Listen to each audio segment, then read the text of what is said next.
Nanti kita lihat aja animonya, mudah-mudahan baik ya, karena seperti yang saya bilang ya semua hadir mendukung pemain idola lah gitu. Soalnya kan di sana ada pemain idola, di sini ada pemain idola gitu. Selamat malam, teman-teman. Malam ini dunia sepak bola tanah air kembali dipenuhi berbagai kabar panas dari lapangan hijau.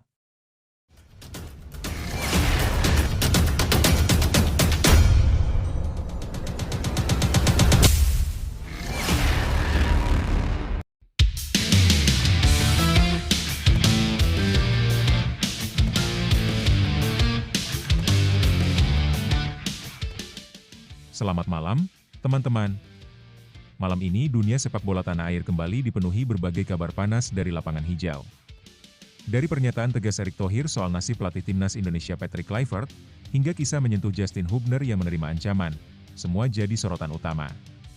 Tak ketinggalan, perjuangan timnas putri yang harus terhenti, kembalinya Ular Romeni ke Indonesia, dan semangat timnas U23 menuju Piala AFF. Simak 5 berita timnas paling ramai malam ini, hanya di channel Timnas Fanatik. Berikut berita lengkapnya. Tapi, Mimin minta tolong tonton video ini sampai selesai, agar tidak ada kesalahpahaman yang terjadi. Dan tak bosan-bosan juga, tolong like dan share video ini ke media sosial kalian agar semua orang tahu apa yang sedang terjadi.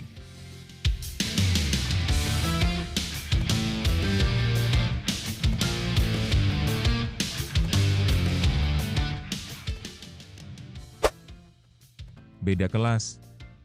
Oxford United libas Liga Indonesia All-Stars 6-3 di laga pembuka Piala Presiden 2025. Pertandingan seru dan banjir gol tersaji di laga perdana Grup A Piala Presiden 2025. Oxford United tampil dominan dan menang 6-3 atas Liga Indonesia All-Stars di Stadion Gelora Bung Karno. Oxford unggul cepat lewat gol Mark Harris dan terus menekan hingga mencetak total 6 gol. Meski tertinggal, Indonesia All-Stars tetap memberi perlawanan lewat gol dari Rico Simanjuntak, Rizky Dwi, dan Excel Runtukahu. Dua pemain timnas Indonesia, Ular Romeni dan Marcelino Ferdinand, turut jadi sorotan dalam laga ini. Kemenangan ini membuat Oxford memimpin klasemen sementara Grup A.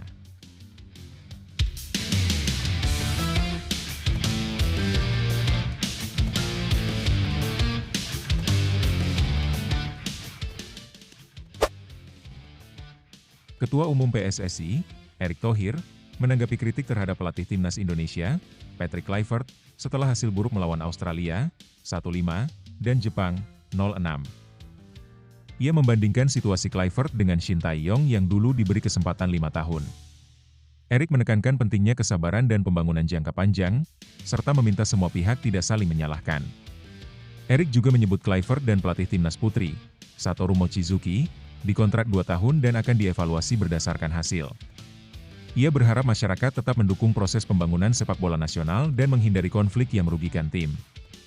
Nah, sebelum lanjut mendengar berita ini, untuk para netizen, keluarkan satu kalimat pamungkas untuk menanggapi kabar ini.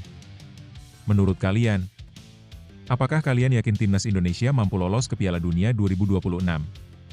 Atau justru, skuad Garuda bakal jadi bulan-bulanan peserta ronde 4 nanti?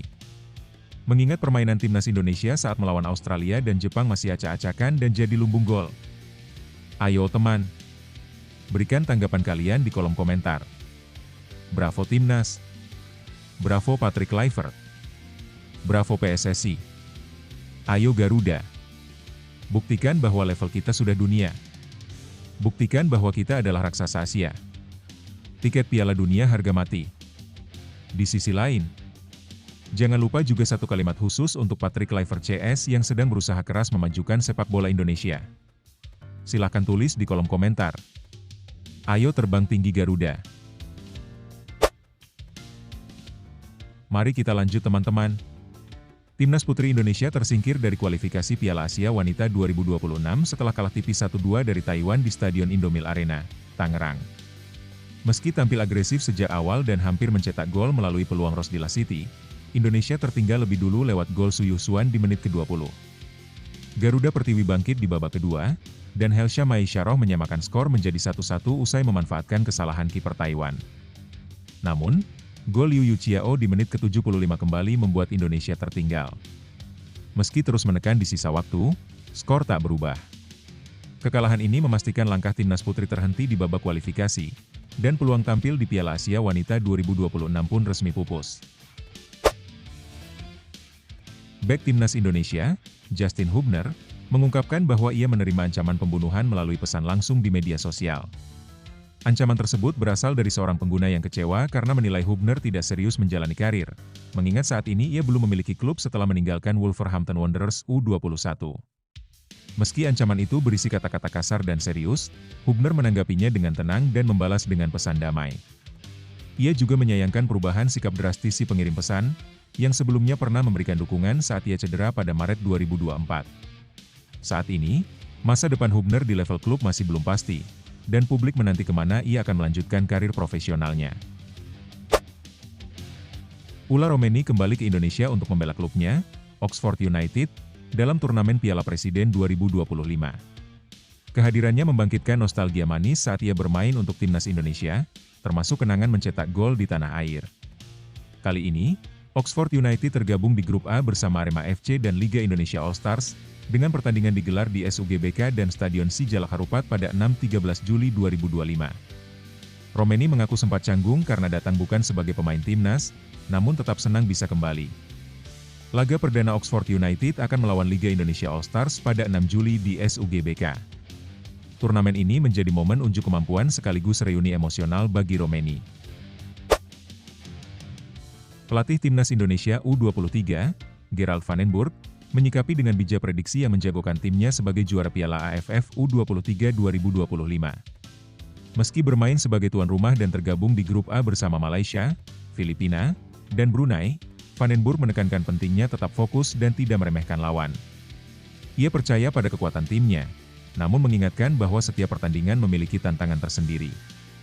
Indonesia terakhir kali juara pada 2019 dan kini kembali membidik gelar dengan dukungan supporter di Stadion Utama Gelora Bung Karno. Laga perdana akan digelar pada 15 Juli 2025 melawan Brunei U23. Erick Thohir singgung masa depan Patrick Kluivert, bandingkan dengan STY, 5 tahun dikasih kesempatan, kalau sudah waktunya, ya sudah. Ketua Umum PSSI, Erick Thohir, mengomentari masa depan pelatih timnas Indonesia, Patrick Kluivert, setelah skuad Garuda gagal menunjukkan performa maksimal dalam beberapa pertandingan terakhir. Ia bahkan menyinggung masa kepemimpinan Shin Tae-yong, STY, sebagai perbandingan. Dalam konferensi pers Piala Presiden 2025 di Jakarta, Erick menegaskan pentingnya kesabaran dalam membangun sepak bola nasional. Ia menyebut bahwa pelatih seperti Satoru Mochizuki, timnas putri, dan Kluivert tetap diberi waktu untuk menunjukkan hasil, sebagaimana dulu STY pernah diberi kesempatan selama 5 tahun. Kita beri waktu. Sama halnya dulu Coach Shin 5 tahun memimpin tim. Tapi kalau sudah waktunya selesai, ya sudah. Jangan jadi drama, saling menyalahkan. Kita bangun bersama, ujar Erick di SCTV Tower, Jumat, 4 Juli 2025. Pernyataan ini muncul setelah kritik tajam ditujukan kepada Kluivert usai kekalahan telak timnas Indonesia dari Jepang 0-6 di laga terakhir Grup C kualifikasi Piala Dunia 2026. Sebelumnya, saat debutnya, Indonesia juga kalah 1-5 dari Australia. Meskipun begitu, timnas Indonesia tetap berhasil melaju ke babak keempat kualifikasi, dan masih memiliki peluang lolos ke Piala Dunia 2026, termasuk melalui putaran kelima dan jalur playoff antar konfederasi. Erick berharap semua pihak bisa bersabar dan mendukung proses pembangunan yang sedang dijalani. Coach Kluivert dan Coach Mochi sama-sama punya kontrak 2 tahun. Kita lihat hasilnya. Saya pun menjabat sampai 2027. Semua butuh waktu, tak perlu saling menyudutkan, jelasnya. Lebih lanjut, Erick menekankan bahwa sepak bola seharusnya menjadi pemersatu, bukan ajang untuk menyebar kebencian atau adu argumen yang merugikan tim nasional. Lebih lanjut, situasi ini menggambarkan momen penting dalam perjalanan timnas Indonesia, di mana performa dan arah kepelatihan tengah jadi sorotan. Pernyataan Erick Thohir mengenai masa depan Patrick Kluivert, dengan menyebut pengalaman 5 tahun Shin Tae-yong sebagai perbandingan, seakan memberi sinyal bahwa PSSI mulai mengukur pelatih berdasarkan hasil, bukan hanya proses.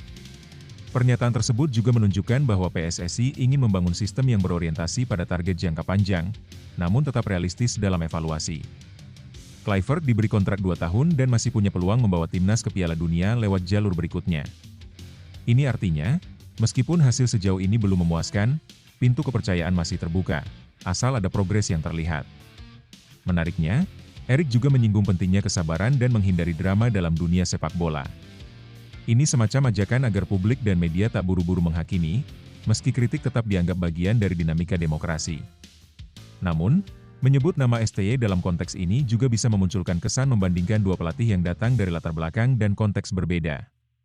STY membangun pondasi dari nol, sementara Kluivert melanjutkan dari fase yang sudah dibentuk. Harapan publik pun lebih tinggi karena ekspektasi sudah terbentuk. Di sisi lain, pernyataan Erik bisa dibaca sebagai upaya menjaga ritme optimisme, bahwa timnas belum gagal sepenuhnya dan proses harus dihargai. Tapi jika tak ada perkembangan signifikan dalam waktu dekat, tekanan kepada Kluivert bisa meningkat drastis. Secara keseluruhan, situasi ini menggambarkan transisi, antara idealisme membangun dengan sabar dan realisme menuntut hasil. Dan pada akhirnya, publik akan menilai dari prestasi nyata, bukan hanya janji. Dalam masa transisi dan tantangan seperti ini, justru di sanalah kesempatan terbesar untuk tumbuh dan membuktikan diri. Timnas Indonesia sedang berada di titik krusial, tapi inilah momen untuk menunjukkan karakter sejati, bukan hanya sebagai pemain, pelatih, atau ofisial, tapi sebagai bangsa yang percaya pada proses dan pantang menyerah. Setiap kritik adalah cambuk untuk jadi lebih baik, bukan alasan untuk jatuh. Setiap kegagalan adalah batu loncatan menuju kemenangan, asal ada kemauan untuk belajar dan bangkit. Lihat bagaimana kita pernah diremehkan, tapi terus melangkah sampai dunia mulai melirik. Itu bukan kebetulan, itu karena kerja keras, semangat juang, dan keyakinan bahwa merah putih layak bersinar. Untuk Patrick Kluivert dan seluruh tim, bangun dari tekanan, jangan lari dari sorotan. Jadikan ini energi untuk menunjukkan bahwa kalian bukan sekadar bagian dari sejarah, tapi pencipta sejarah baru. Dan untuk para supporter, terus dukung dengan kritis tapi penuh cinta, karena perjalanan panjang ini hanya bisa ditempuh bersama. Ingat, pemenang sejati bukan yang tak pernah kalah, tapi yang tak pernah berhenti berjuang. Indonesia belum selesai. Kita baru mulai. Timnas Putri Indonesia tersingkir dari kualifikasi Piala Asia Wanita 2026 usai kalah dari Taiwan. Langkah Timnas Putri Indonesia menuju Piala Asia Wanita 2026 harus terhenti setelah menelan kekalahan tipis 1-2 dari Taiwan dalam laga kualifikasi yang berlangsung di Stadion Indomil Arena, Tangerang, Sabtu malam. Garuda Pertiwi mengawali pertandingan dengan penuh semangat, langsung menekan sejak peluit awal. Mereka nyaris membuka keunggulan di menit ke-5 saat Rosdila Siti mendapatkan peluang emas di kotak penalti. Namun, bola hasil tembakannya yang mengarah ke gawang berhasil disapu pemain belakang Taiwan tepat di garis gawang. Meski sempat terlihat melewati garis, wasit tak mengesahkan sebagai gol. Petaka datang di menit ke-20 saat Suyuh Suan berhasil menjebol gawang Indonesia melalui tembakan keras yang tak mampu dihalau kiper. Taiwan bahkan hampir menambah keunggulan beberapa menit kemudian, namun kiper Indonesia tampil sigap dengan serangkaian penyelamatan gemilang. Skor 0-1 bertahan hingga babak pertama berakhir. Memasuki babak kedua, Indonesia tampil lebih tajam. Hanya 3 menit setelah jeda, sebuah umpan panjang menciptakan kekacauan di lini belakang Taiwan. Kiper gagal mengantisipasi bola dengan sempurna, dan Helsha Maisyaroh berhasil memanfaatkannya untuk mencetak gol ke gawang kosong. Skor pun imbang 1-1. Setelah itu, pertandingan berlangsung semakin terbuka. Indonesia hampir membalikan keadaan lewat tendangan jarak jauh Issa Warps, namun kiper Taiwan kembali tampil tangguh. Sayangnya, di menit ke-75, Taiwan kembali unggul lewat sepakan akurat Liu Yuchiao yang tak mampu dibendung. Meski Indonesia terus berusaha menyamakan kedudukan di sisa waktu, skor 1-2 bertahan hingga peluit panjang berbunyi. Dengan hasil ini, harapan Indonesia untuk melaju ke putaran final Piala Asia Wanita 2026 resmi pupus. Garuda Pertiwi harus merelakan tiket lolos jatuh ke tangan tim lawan. Lebih lanjut, kekalahan Timnas Putri Indonesia dari Taiwan tentu menjadi pukulan pahit, apalagi mengingat laga ini sangat krusial untuk menjaga peluang lolos ke Piala Asia Wanita 2026. Meski ada semangat juang dan perbaikan performa di babak kedua, hasil akhir tetap belum berpihak kepada Garuda Pertiwi. Dari pertandingan ini terlihat bahwa Timnas Putri Indonesia masih memiliki pekerjaan rumah besar, terutama dalam hal konsistensi permainan dan efektivitas penyelesaian akhir. Beberapa peluang emas gagal dikonversi menjadi gol, sementara lawan justru lebih klinis memanfaatkan momen. Namun, di balik kekalahan ini, ada sinyal positif yang patut diapresiasi. Helsha Maisyaroh tampil berani dan mencetak gol penyama kedudukan dengan tenang. Penampilan kiper juga cukup solid meski akhirnya kebobolan 2 gol. Ini menunjukkan bahwa secara individu, beberapa pemain sudah mulai menunjukkan kualitas dan potensi. Kekalahan ini juga menjadi cermin bahwa pembinaan sepak bola putri di Indonesia masih memerlukan perhatian lebih, baik dari segi kompetisi, pelatihan, maupun infrastruktur. Taiwan menunjukkan bahwa dengan organisasi permainan yang baik dan mental yang kuat, mereka bisa mengatasi tekanan sebagai tim tamu. Alih-alih berkecil hati, momen ini seharusnya menjadi titik evaluasi dan pembelajaran. Perjalanan masih panjang, dan timnas putri Indonesia punya cukup waktu untuk berkembang jika dukungan yang diberikan konsisten dan serius. Semoga ke depan, hasil seperti ini menjadi pemicu untuk bangkit dan membangun tim yang lebih kuat dan siap bersaing di level Asia. Kekalahan memang menyakitkan, apalagi saat perjuangan sudah habis-habisan. Tapi dari setiap kekalahan, selalu ada pelajaran dan pijakan untuk melompat lebih tinggi. Garuda Pertiwi sudah menunjukkan semangat juang yang luar biasa. Gol penyama dari Helsha, penyelamatan gemilang di bawah Mistar, dan tekanan yang terus diberikan ke pertahanan lawan adalah bukti bahwa mereka tidak menyerah begitu saja. Itu bukan sekadar pertandingan, itu adalah bukti bahwa mereka pantas dihormati. Sepak bola bukan hanya soal menang atau kalah, tapi tentang proses, kerja keras, dan keberanian untuk terus mencoba meski jatuh. Kegagalan hari ini bukan akhir cerita. Justru ini adalah awal dari kebangkitan yang lebih besar. Bagi para pemain, kalian sudah menginspirasi banyak anak muda di Indonesia untuk bermimpi. Jangan biarkan satu hasil menentukan arah langkah kalian. Kalian lebih kuat dari yang kalian kira, dan lebih dekat dengan keberhasilan dari yang terlihat. Untuk supporter dan pencinta sepak bola putri Indonesia, terus beri dukungan. Karena tim hebat tidak hanya dibangun dari latihan dan strategi, tapi juga dari kepercayaan dan semangat yang tidak pernah padam. Garuda Pertiwi akan terbang lagi, lebih tinggi, lebih tangguh, dan lebih siap. Tetap semangat. Perjalanan belum selesai. Menjelang Piala Presiden 2025, Ula Romeni nostalgia kenangan manis bersama timnas Indonesia.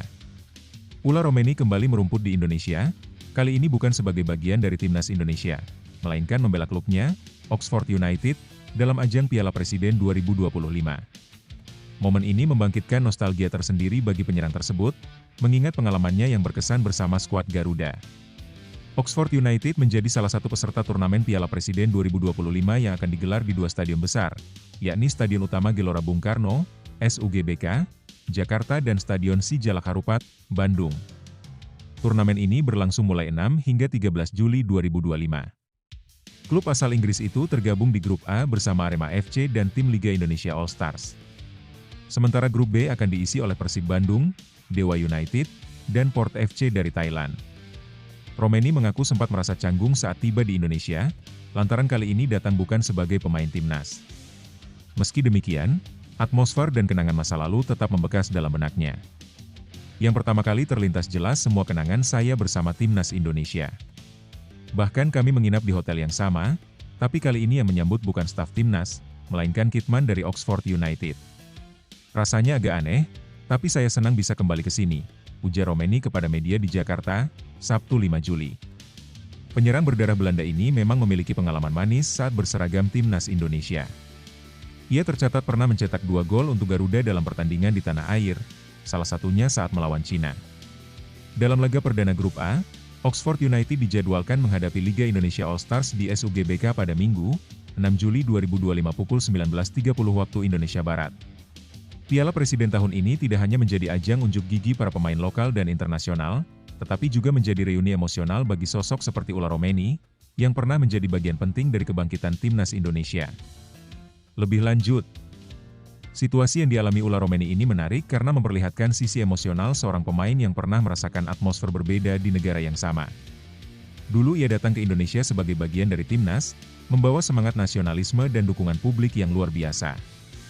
Kini, ia datang sebagai pemain klub, dengan peran yang berbeda dan suasana yang tak sama. Rasa nostalgia yang muncul dari hal-hal kecil seperti hotel yang sama atau suasana stadion menunjukkan bahwa pengalaman bermain di Indonesia meninggalkan kesan mendalam baginya.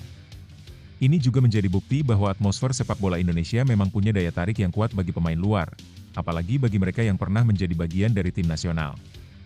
Kehadiran Oxford United di Piala Presiden juga memberikan warna tersendiri bagi turnamen ini. Selain memberi pengalaman internasional bagi pemain lokal, ini bisa jadi momen penting untuk memperkuat citra sepak bola Indonesia di mata dunia.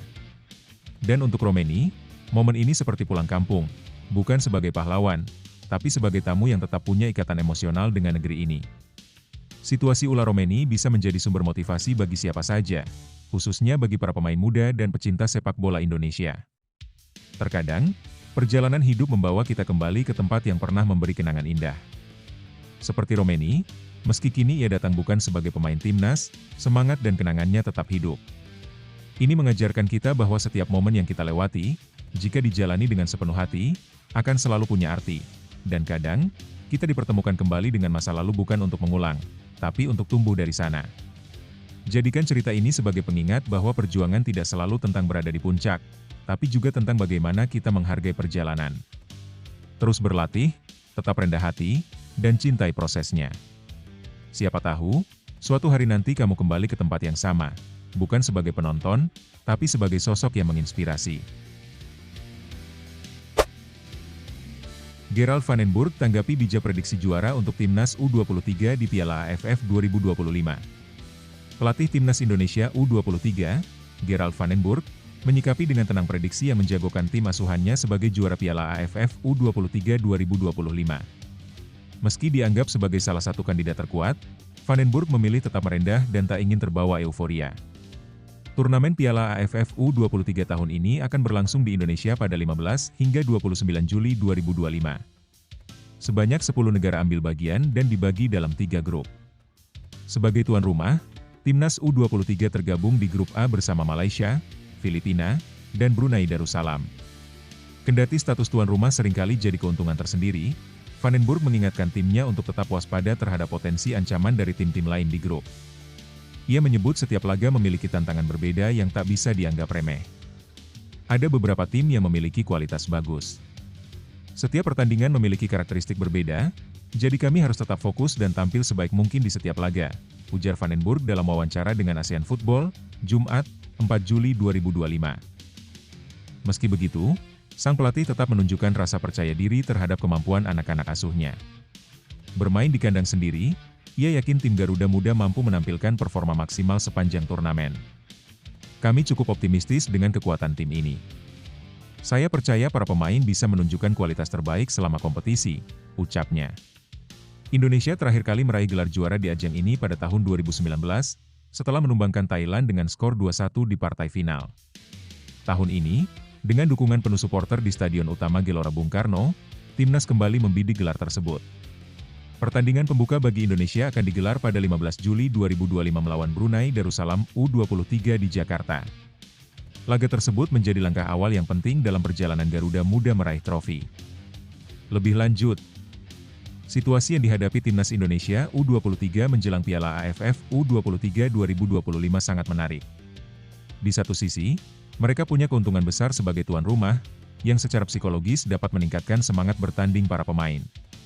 Dukungan langsung dari supporter di stadion juga bisa jadi senjata tambahan untuk menekan lawan-lawan mereka.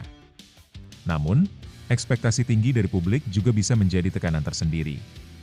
Banyak yang menjagokan timnas sebagai juara, tapi hal itu bisa menjadi pedang bermata dua. Jika tak diantisipasi dengan baik, para pemain muda bisa terbebani dan kehilangan fokus. Gerald van den Burg, sebagai pelatih, menunjukkan sikap yang bijak dengan tidak terbuai oleh pujian. Pendekatannya yang tenang dan realistis menunjukkan bahwa ia memahami betul pentingnya menjaga keseimbangan antara rasa percaya diri dan kewaspadaan. Komentar-komentarnya juga mengirim pesan penting ke tim. Jangan remehkan siapapun, karena dalam sepak bola, hal tak terduga bisa terjadi kapan saja. Optimisme tetap ada, dan itu penting. Keyakinan bahwa tim ini punya potensi untuk tampil baik adalah dorongan moral yang dibutuhkan. Namun, kerja keras, fokus, dan konsistensi akan menjadi kunci utama jika Timnas Indonesia U23 benar-benar ingin mengangkat trofi di depan publik sendiri. Untuk para pemain Timnas Indonesia U23, inilah momen kalian. Kalian tidak hanya membawa nama diri sendiri atau klub, kalian membawa harapan jutaan rakyat Indonesia. Bermain di rumah sendiri, di depan lautan merah putih, adalah kesempatan langka yang tidak semua orang bisa rasakan. Gunakan sorakan supporter sebagai tenaga, bukan tekanan. Jangan takut pada nama besar lawan. Jangan gentar pada prediksi. Yang menentukan hasil bukan siapa yang dijagokan, tapi siapa yang paling siap, paling kerja keras, dan paling berani bertarung sampai akhir. Ingat, Kalian bukan sekadar pemain muda, kalian adalah wajah masa depan sepak bola Indonesia. Tunjukkan pada Asia Tenggara bahwa Garuda Muda terbang bukan karena angin, tapi karena tekad baja dan semangat juang yang tak pernah padam.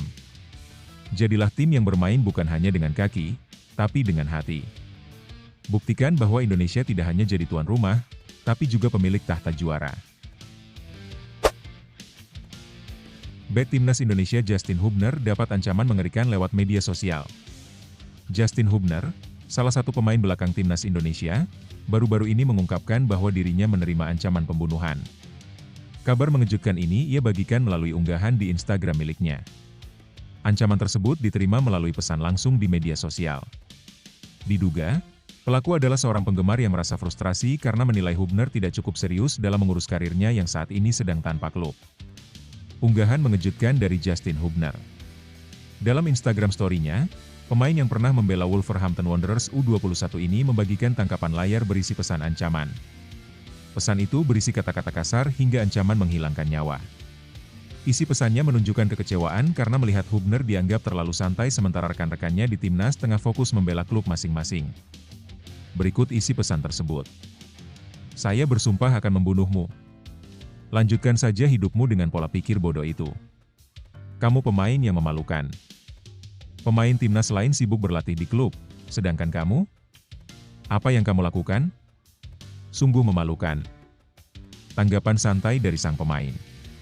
Meskipun menerima ancaman serius, Hubner tetap tenang dalam merespons. Ia justru memberikan balasan yang menyejukkan. Saya harap kamu baik-baik saja, saudaraku.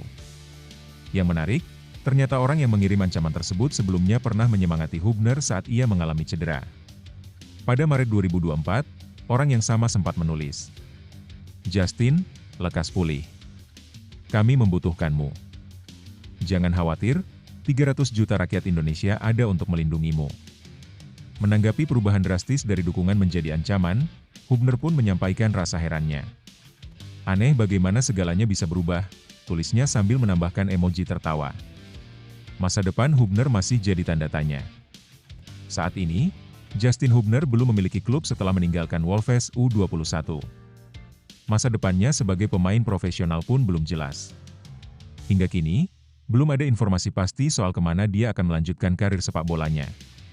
Situasi ini tentu menjadi sorotan, terutama karena ia adalah bagian dari generasi muda Timnas Indonesia yang sedang naik daun. Publik menanti apakah Hubner akan segera menemukan pelabuhan baru untuk melanjutkan karirnya di level klub. Lebih lanjut, situasi yang dialami Justin Hubner sangat disayangkan dan mencerminkan sisi gelap dari tekanan publik terhadap atlet, terutama di era media sosial. Ancaman pembunuhan, apapun alasannya, adalah bentuk kekerasan verbal yang tidak bisa dibenarkan. Meskipun seorang pemain nasional tentu berada di bawah sorotan dan harapan tinggi, itu tidak berarti publik memiliki hak untuk melontarkan ancaman yang membahayakan keselamatan pribadi seseorang. Reaksi tenang yang ditunjukkan Hubner patut diapresiasi. Alih-alih terpancing emosi, ia memilih menanggapi dengan kepala dingin, yang menunjukkan kedewasaan dan profesionalismenya sebagai atlet. Namun ini juga menjadi sinyal bahwa pemain seperti Hubner membutuhkan dukungan psikologis dan perlindungan hukum dari federasi dan klub, terutama ketika mereka berada dalam masa sulit seperti tanpa klub atau sedang pemulihan cedera. Yang ironis, orang yang mengancam justru adalah sosok yang sebelumnya mendukung. Ini menunjukkan betapa mudahnya sebagian pendukung berubah menjadi toksik saat harapan mereka tidak terpenuhi. Ini seharusnya menjadi bahan refleksi, bahwa mendukung pemain bukan hanya saat mereka bersinar, tapi juga ketika mereka sedang jatuh atau menghadapi tantangan dalam karirnya. Sepak bola bukan sekadar pertandingan, tapi juga ruang kemanusiaan.